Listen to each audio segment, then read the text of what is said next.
Hello everyone, x academy online tuition portal पर आपका स्वागत है।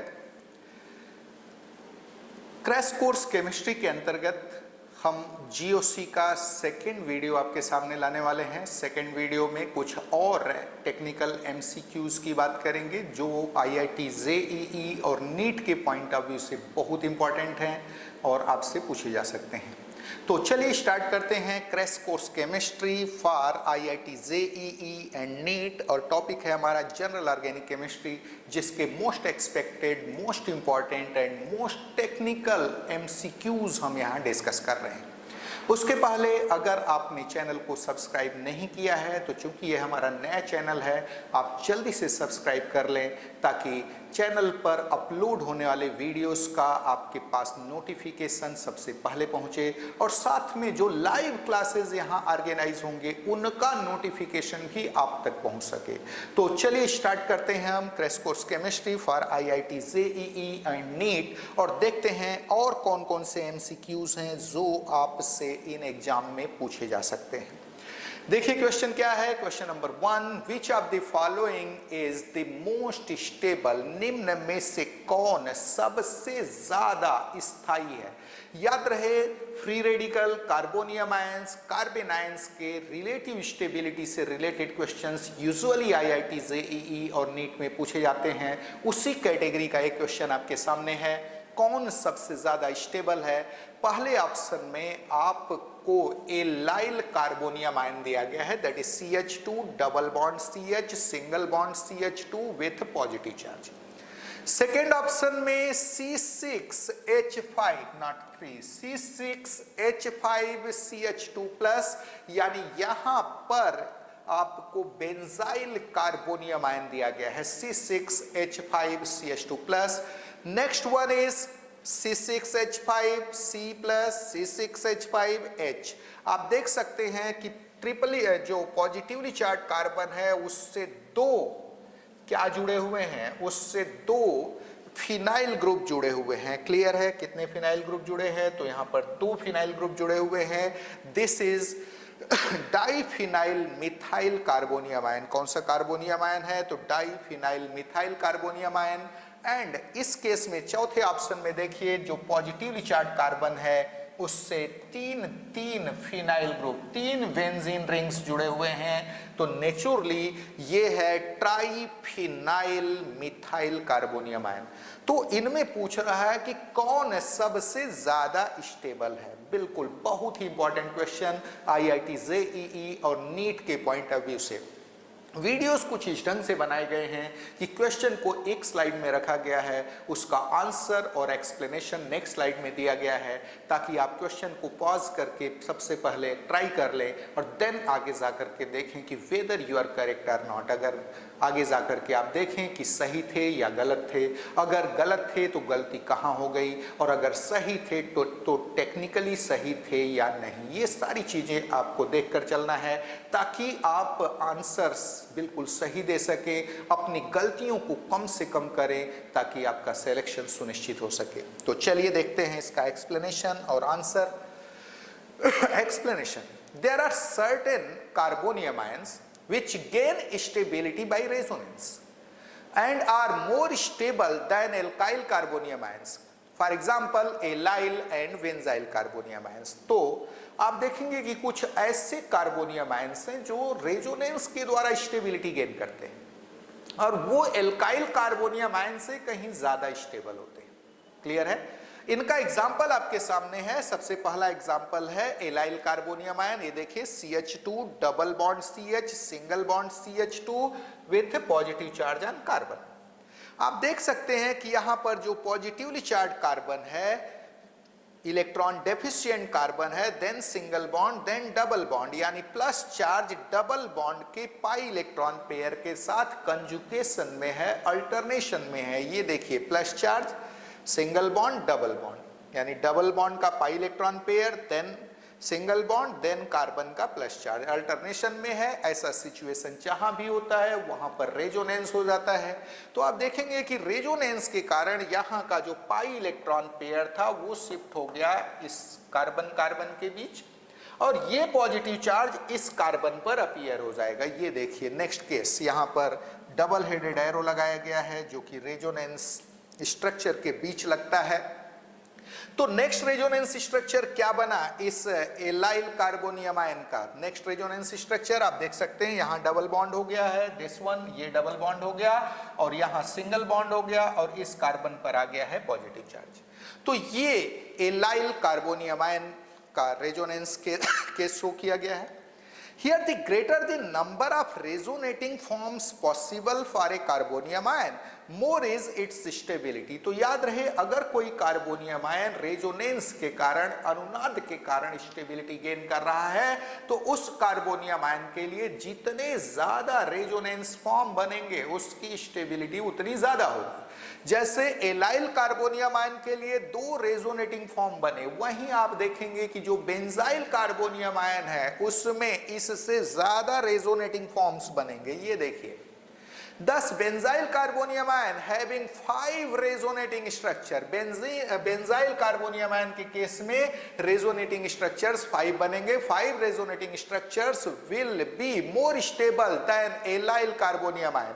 एलाइल कार्बोनियम आयन से कहीं ज्यादा स्टेबल कौन होगा? बेंजाइल कार्बोनियम आयन होगा। क्यों भाई? क्योंकि बेंजाइल कार्बोनियम आयन के लिए 5 रेजोनेटिंग फॉर्म्स बन रहे हैं। ये देखिए, यहां पर आप देख सकते हैं, ये आपका बेंजीन रिंग जिसमें कि अल्टरनेट डबल बॉन्ड शो किया गया है, single bond, this is CH2 और CH2 के कार्बन पर है प्लस चार्ज इस कार्बन के ऊपर।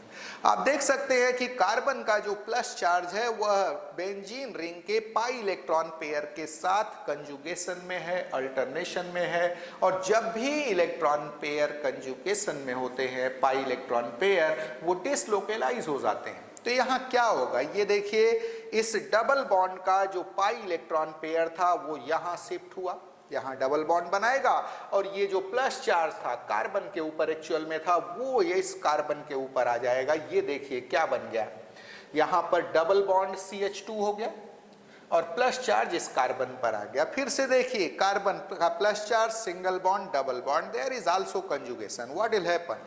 यहां का डबल बॉन्ड का जो पाई इलेक्ट्रॉन पेयर था वो यहां आकर के डबल बॉन्ड बना देगा और ये प्लस चार्ज इस कार्बन के ऊपर आ जाएगा। ये देखिए, इस केस में प्लस चार्ज इस कार्बन पर आ गया, यहां डबल बॉन्ड। अगेन फिर से यहां कंजुगेशन दिख रहा है, plus charge, single bond, double bond. What will happen? यहां का जो पाई इलेक्ट्रॉन पेयर था वो यहां आके डबल बॉन्ड बनाएगा, प्लस चार्ज इस कार्बन पर चला जाएगा। ये देखिए, प्लस चार्ज इस कार्बन के ऊपर आ गया है। आगे क्या होगा? फिर से देखिए, plus charge, single bond, double bond. What will happen? इस डबल बॉन्ड का पाई इलेक्ट्रॉन पेयर यहां आके डबल बॉन्ड बनाएगा, प्लस चार्ज फिर से इस कार्बन के ऊपर आ गया। ये देखिए, प्लस चार्ज फिर से कार्बन पर। तो यहां पर बेंजाइल कार्बोनियम आयन में आप देख सकते हैं रेजोनेंस शो किया गया है, resonance in benzyl carbonium ion. बीच में सब जगह डबल हेडेड एरो लगाया गया है। डबल हेडेड एरो जो है रेजोनेंस स्ट्रक्चर जो होते हैं, रेजोनेटिंग स्ट्रक्चर्स, उनके बीच बनता है।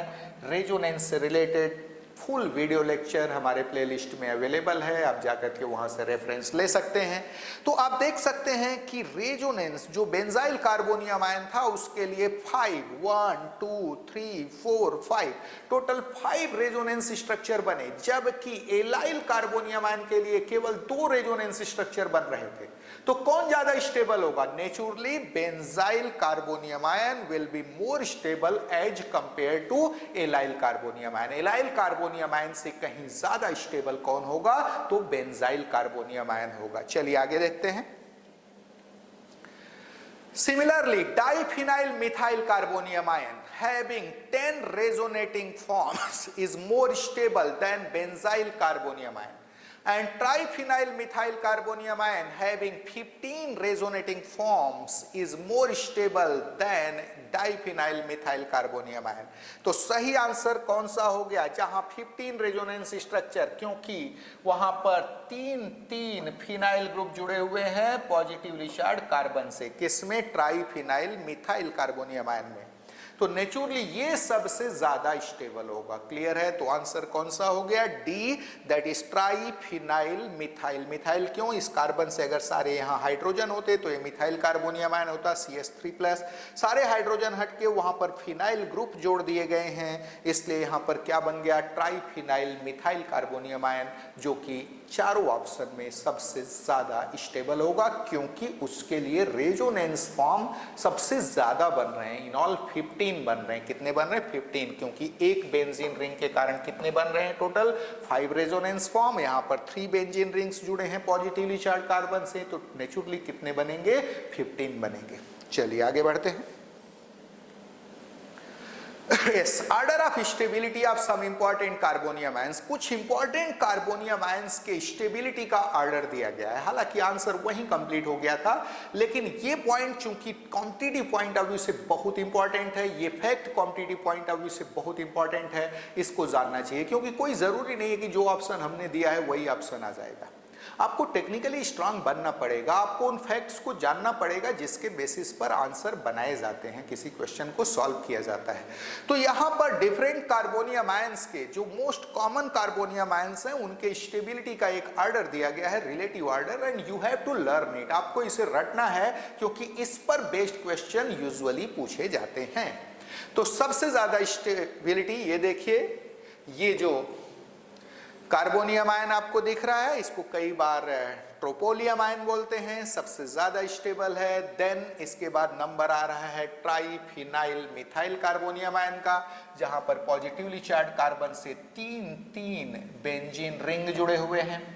देन बारी आई डाइफिनाइल मिथाइल कार्बोनियम आयन का। देन एलाइल कार्बोनियम आयन है, लेकिन सब्स्टिट्यूटेड एलाइल है। ये देखिए CH2 double bond CH with positive charge, carbon पर पॉजिटिव चार्ज, और यहाँ CH2 की बजाय एक हाइड्रोजन हटा करके CH3 लगा दिया गया है। तो ये भी एलाइल कार्बोनियम आयन ही है, लेकिन सब्स्टिट्यूटेड है। आगे देखिए next case CH3 that is tertiary alkyl carbonium ion, tertiary butyl carbonium ion का नंबर लगा। देन ये देखिए यहां पर साइक्लोप्रोपाइल ग्रुप लगा हुआ है, cyclopropyl methyl carbonium ion. Then यहां पर बेंजाइल C6H5CH2 कार्बन पर plus charge, benzyl carbonium ion आ गया। देन बारी आया किसका? Allyl carbonium ion, CH2 double bond CH single bond CH2 with plus charge, that is benzyl allyl carbonium ion. Then कौन आया? आइसोप्रोपाइल कार्बोनियम आयन, CH3 पर plus charge, then H, this is isopropyl carbonium ion. Then ethyl CH3CH2 carbon with positive charge, ethyl carbonium ion. Then methyl carbonium ion. उसके बाद ये देखिए CH2CH+, ठीक है, that is vinyl carbonium ion. यहां पर इससे भी कम स्टेबल होता है, ये देखिए phenyl carbonium ion. Phenyl benzene ring का जो कार्बन है उससे डायरेक्ट प्लस चार्ज है उसके ऊपर। और लास्ट केस है यहाँ पर HC triple bond C, that is ethynyl carbonium ion, सबसे कम स्टेबल। तो ये कुछ कार्बोनियम आयंस के स्टेबिलिटी का ऑर्डर दिया गया है, रिलेटिव ऑर्डर दिया गया है। You have to learn it, क्योंकि इससे रिलेटेड क्वेश्चन IIT JEE और नीट में यूजुअली पूछे जाते हैं। चलिए आगे बढ़ते हैं।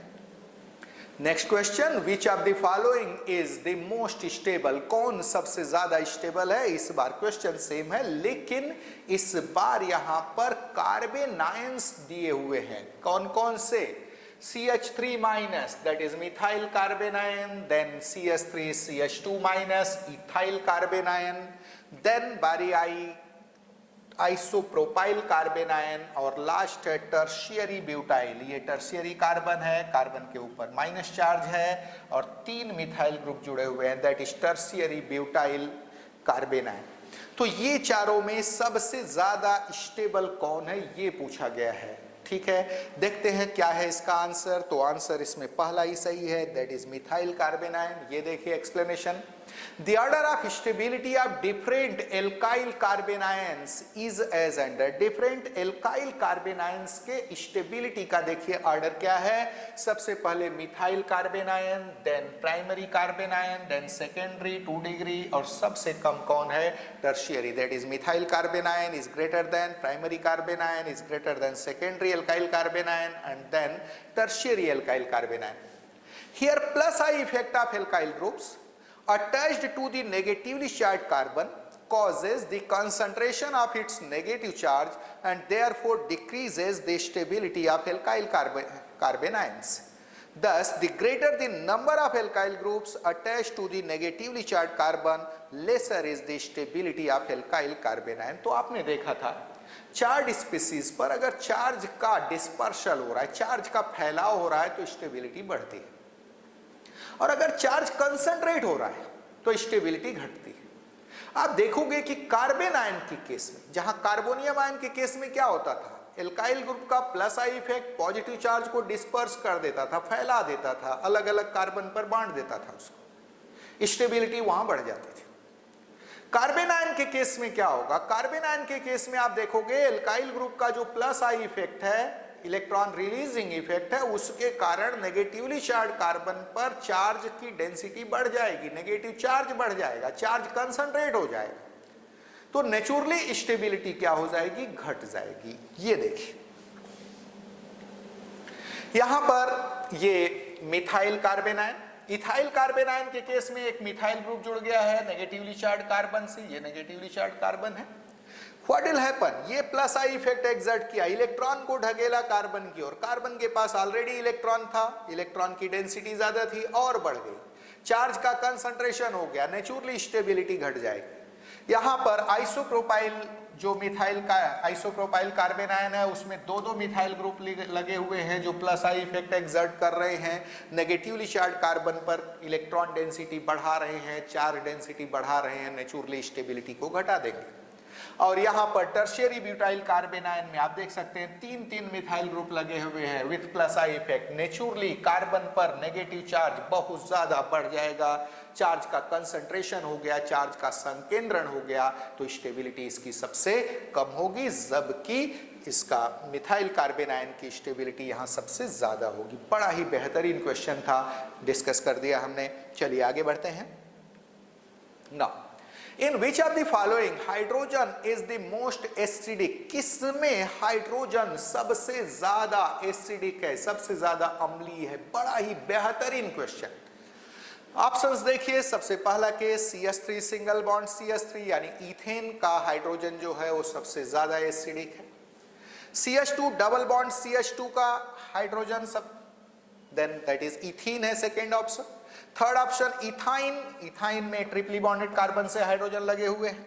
लास्ट ऑप्शन है CH3 C triple bond C CH3। पूछ रहा है कि किस में हाइड्रोजन सबसे ज्यादा एसिडिक है, तो आप देखेंगे कि कार्बन से जो डायरेक्ट जुड़ा हाइड्रोजन है, अगर कार्बन की इलेक्ट्रोनेगेटिविटी ज्यादा है तो कार्बन क्या करेगा? CH बॉन्ड के इलेक्ट्रॉन को अपनी ओर खींचेगा, नेचुरली हाइड्रोजन का प्रोटॉन के फॉर्म में H प्लस के फॉर्म में रिलीज होना आसान बना देगा, मतलब हाइड्रोजन की एसिडिक नेचर, हाइड्रोजन का एसिडिक नेचर वहां क्या होगा? बढ़ जाएगा। तो ये क्वेश्चन जो है पूरी तरह से कार्बन के इलेक्ट्रोनेगेटिविटी पर ही बेस्ड है। याद रहे पिछले लेक्चर में हमने डिस्कस किया था किसका कार्बन सबसे ज्यादा इलेक्ट्रोनेगेटिव है, एक क्वेश्चन हमने लिया था। उसी क्वेश्चन का अगला इंपैक्ट यहां पर देखने को मिल रहा है, उसी एक्सप्लेनेशन पर बेस्ड है इस क्वेश्चन का आंसर।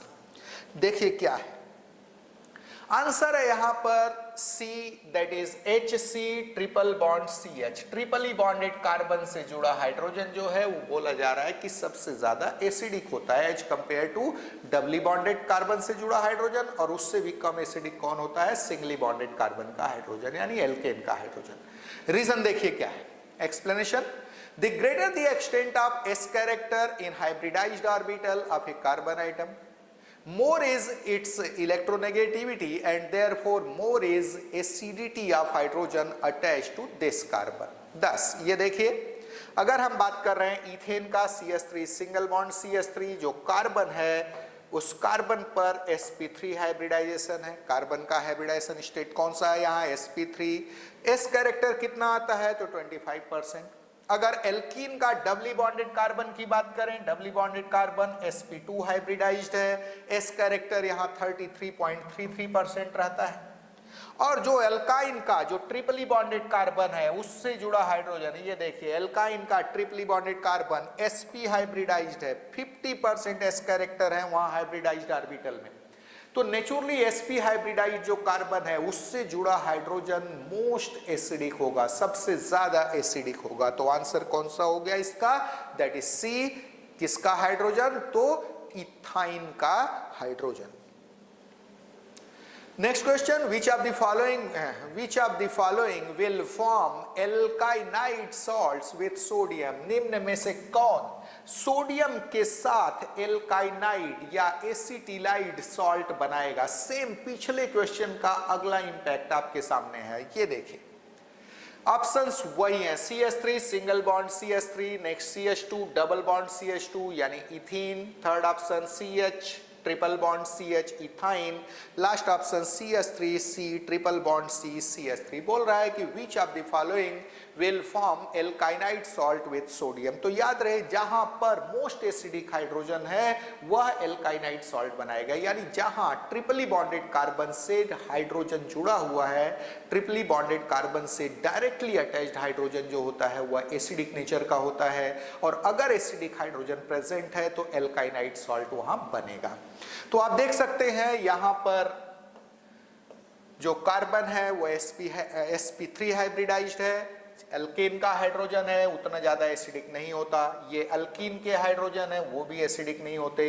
एल्काइन में ये ट्रिपली बॉन्डेड कार्बन से हाइड्रोजन जुड़े हैं, ये हाईली एसिडिक नेचर के, और ये भी एल्काइन है लेकिन यहाँ ट्रिपली बॉन्डेड कार्बन से कोई भी हाइड्रोजन डायरेक्टली नहीं जुड़ा है, तो ये नॉन टर्मिनल एल्काइन है, इसमें एसिडिक हाइड्रोजन नहीं है, यह एल्काइनाइड सॉल्ट नहीं बनाएगा, ये दोनों भी नहीं बनाएंगे। कौन बनाएगा, तो C is correct option, that is HC triple bond CH। इसमें एसिडिक हाइड्रोजन है, यह एसिडिक नेचर शो करेगा, और जो बहुत ही स्ट्रॉन्ग बेसिस हैं लाइक सोडियम, और सोडियम का जो एमाइड है सोडियम एमाइड, उसके साथ यह क्या बनाता है, तो एल्काइनाइड सॉल्ट का फॉर्मेशन करता है। चलिए, तो यहां आंसर क्या रहा, आंसर रहा सी, HC ट्रिपल बॉन्ड CH, जो मैंने एक्सप्लेन किया वही आपके सामने है। Ethyne and one alkynes, that is terminal alkynes. One alkynes यानी टर्मिनल एल्काइंस। टर्मिनल एल्काइंस क्या होते हैं, जहां पर ट्रिपली बॉन्डेड कार्बन टर्मिनल कंडीशन में होता है, तो नेचुरली उससे कोई ना कोई एक हाइड्रोजन अटैच्ड होगा और वह हाइड्रोजन एसिडिक होगा। तो क्या देख रहे हैं, ethyne and one alkynes, that is terminal alkynes, contain acidic hydrogen and therefore they react with sodium to form acetylide salt and release H2 gas। For example ये देखिए HC ट्रिपल बॉन्ड CH, ये दोनों hydrogen जो हैं वो acidic nature के हैं। ट्रिपली bonded carbon से जुड़ा हाइड्रोजन कैसा होता है, तो एसिडिक होता है। जब इसको आपने सोडियम के साथ ट्रीट किया, सपोज सोडियम का 1 मोल यूज हो रहा है, एक हाइड्रोजन हट जाएगा, आप देखेंगे क्या आएगा, यहां पर हाइड्रोजन H2 के फॉर्म में रिलीज हो गया, फॉर्मेशन हो गया HC ट्रिपल बॉन्ड CN। याद रहे यहाँ कार्बन पर नेगेटिव चार्ज और Na पर पॉजिटिव चार्ज रहता है, तो सोडियम इथाइनाइड का फॉर्मेशन हो गया, सोडियम एसिटिलाइड, मोनोसोडियम एसिटिलाइड बोल सकते हो क्योंकि एक सोडियम लगा है, मोनोसोडियम इथाइनाइड का फॉर्मेशन हो गया। ऐसे ही अगर 2 सोडियम के 2 मोल्स यूज होते, ये दोनों एसिडिक हाइड्रोजन हट जाता, इथाइन प्लस 2 Na, क्या बन रहा है, डाई सोडियम इथाइनाइड का फॉर्मेशन, दोनों साइड का जो कार्बन है उस पर नेगेटिव चार्ज और Na प्लस उससे जुड़ा हुआ है, याद रहे आयनिक बॉन्ड का फॉर्मेशन हो रहा है, रिलीज हो गया कौन, H2 गैस। तो आपने क्या देखा, जो अल्काइंस हैं उसमें इथाइन और जो टर्मिनल अल्काइंस हैं जहां ट्रिपल बॉन्ड टर्मिनल कंडीशन में है उनमें एसिडिक हाइड्रोजन होता है, वो सब सोडियम से या सोडामाइड से रिएक्शन करके क्या बनाते हैं, तो वो सब अल्काइनाइड सॉल्ट बनाते हैं और H2 गैस रिलीज करते हैं। चलिए आगे बढ़ते हैं। Yes, magnetic movement of methyl free radical is, methyl free radical का, मेथिल फ्री रेडिकल का चुंबकीय आघूर्ण कितना होता है? बड़ा ही बेहतरीन question. First option √2bm, bm stands for bore magneton. Second option √3bm, third option √5bm and last is 0। तो magnetic movement of methyl free radical, methyl free radical का मैग्नेटिक मूवमेंट कितना होता है? तो मैग्नेटिक मूवमेंट का formula क्या है, कैसे बनेगा, ये देखिए। Explanation, magnetic movement of a species is given by the expression. Magnetic movement का एक्सप्रेशन देखिए, mu equals to, magnetic movement को म्यू से डिनोट किए, mu equals to √n into n plus 2bm। क्या फार्मूला है? √n into n plus 2bm, where n is number of unpaired electrons. आपको मालूम है कि जो फ्री रेडिकल्स है उसमें एक अनपेयर्ड इलेक्ट्रॉन होता है, तो n का वैल्यू हम 1 लेंगे, हमको आंसर मिल जाएगा। ये देखिए, for methyl free radical n is equals to 1, hence mu equals to √1 into 1 plus 2bm, that is √3bm। क्या आंसर आ जाएगा? √3bm। तो जो मिथाइल फ्री रेडिकल है उसका मैग्नेटिक मूवमेंट, चुंबकीय आघूर्ण कितना होता है? तो √3bm होता है। तो आज के लेक्चर में बस इतना ही। आज के लेक्चर में हमने देखा कि जीओसी, जनरल ऑर्गेनिक केमिस्ट्री से कौन कौन से ऑब्जेक्टिव क्वेश्चन, कौन कौन से एमसीक्यूज मोस्ट एक्सपेक्टेड हैं, मोस्ट टेक्निकल हैं, जो कॉम्पिटिटिव एग्जामिनेशन में आपसे पूछे जाते हैं। नेक्स्ट लेक्चर में कुछ और एमसीक्यूज आपके लिए लेकर के आएंगे हम, जनरल ऑर्गेनिक केमिस्ट्री से रिलेटेड। लेकिन अगर आपको आज जो डिस्कस हुए हैं एमसीक्यूज, इनका सॉल्व पीडीएफ चाहिए तो हमारे वेबसाइट chemistryforcompetition.com वहां पर अवेलेबल है, बिल्कुल फ्री। और साथ में हमारे YouTube चैनल पर आज के जो क्वेश्चंस डिस्कस हुए हैं उससे रिलेटेड जो फंडामेंटल्स हैं, उससे रिलेटेड जो बैकग्राउंड्स हैं, उनके वीडियोस अवेलेबल हैं, आप जा करके वहाँ से वॉच कर सकते हैं। और अगर आपने चैनल को सब्सक्राइब नहीं किया है तो निश्चित रूप से सब्सक्राइब कर लीजिए, क्योंकि आपके लिए अगर हम मेहनत करके अच्छे अच्छे वीडियोस बनाते हैं तो आपका भी ये जिम्मेदारी बनती है कि आप हमारे प्रयास को एप्रिशिएट करें। और वो एप्रिसिएशन हमको कहाँ से मिलता है? वो एप्रिसिएशन हमको मिलता है आप जब चैनल को सब्सक्राइब करते हैं, लाइक करते हैं, कमेंट करते हैं अच्छे अच्छे, तो हमको और ज़्यादा प्रेरणा मिलती है, हमको मोटिवेशन मिलता है कि आपके लिए अच्छे से अच्छा हम वीडियो बनाएं और हम अपने मिशन, जो हमारा मिशन है that is tuition at affordable cost और ट्यूशन एट 0 कास्ट का जो हमारा मिशन है उसको हम पूरा कर सकें। क्यों आप इन क्वेश्चंस को पढ़ने के लिए लाखों में पेमेंट करें, अगर आपको अच्छे से अच्छा ट्यूटर, अच्छे से अच्छा एजुकेटर अच्छे वे में फ्री में आपको मैटर प्रोवाइड कर रहा है। तो अगर आपने चैनल को सब्सक्राइब नहीं किया है तो निश्चित रूप से सब्सक्राइब कर लीजिए, अपने दोस्तों को भी बताइए, सब्सक्राइब करने के लिए बोलिए। आज बस इतना ही। Thank you.